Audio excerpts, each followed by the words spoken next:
This exhibition, featuring artwork selected from the Miscreations and Explosions collection, discusses the theme of containment, then release, and questions what might be or might happen during and after this transition. Maybe we can consider this as portraying a metaphor of the human condition and the pandemic we are in right now, but my aim was to leave it to the viewer to frame the exhibition's context as relates to them in particular.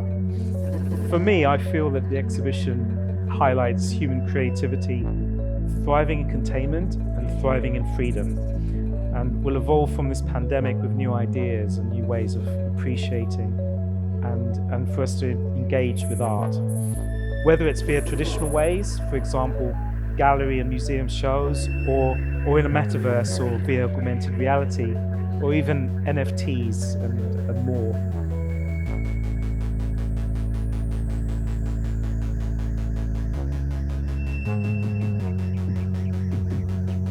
Abstract contemporary vanitas, the Dutch golden age in the 17th century.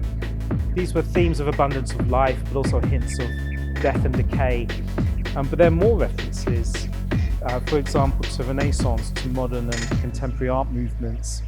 And these form some of the reasons that initially attracted me and the judges to his entry into the Art Prize, and not just in this year, but in previous years.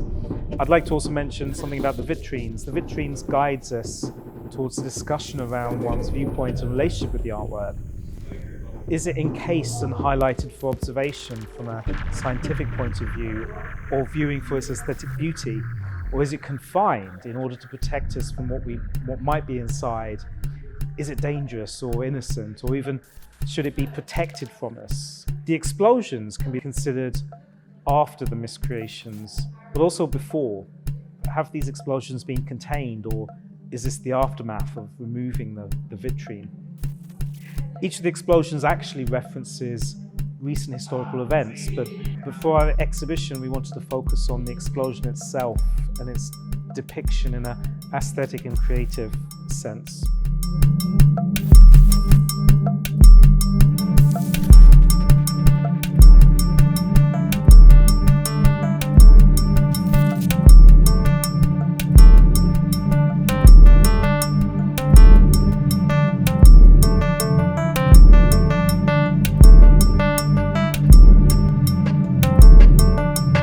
I start every painting in a sort of chaotic state, deliberately, because I want to make many things I don't understand as possible. So I will literally pour paint, throw paint, scratch paint off.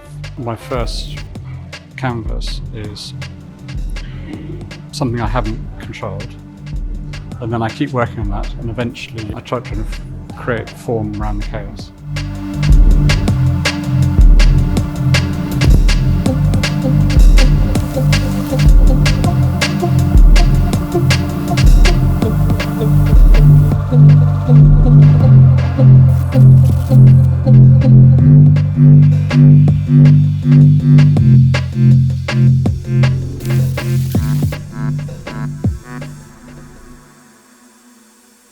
So I try not to have an idea before I start, because if I have an idea, at this point the idea is not as good as the final picture. So by not having an idea, you create chaos, and out of chaos you find beauty, which I think is actually how the world is at the minute.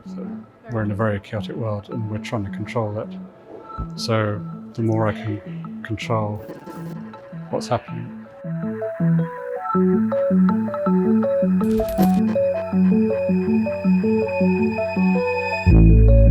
It's called Spiritus Mundi, which is based on a quotation from a Yeats poem, The Second Coming. And in that he talks about anarchy hitting the world and everything falling apart. I think the line is the centre cannot hold, so literally everything's falling apart. And Yeats thought of Spiritus Mundi as the spirit of the world, the spirit of the age. And so I think every painting is the spirit of the age, but there's something about anxiety of this time that I try and put into my paintings.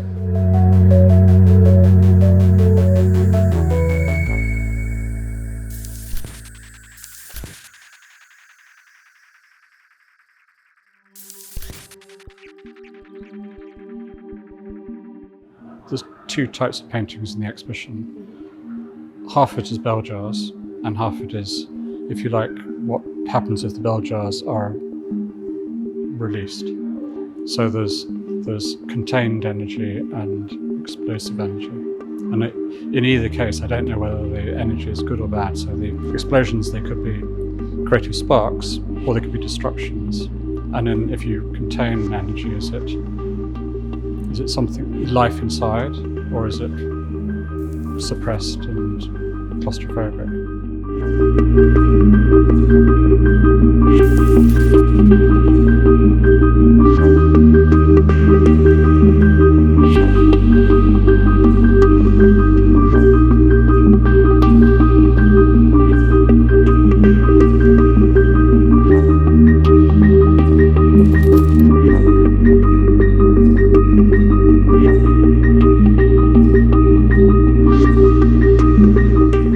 I'm so lucky to be here. You know, Ashurst are fantastic, and if you paint in a studio, it's such a solo, lonely occupation. And so you always hope people will like your paintings, and it's great when people do like your paintings. And then obviously if you're painting, you just want everyone to see your work, so to be able to see it in the flesh, I'm over the moon. It's brilliant.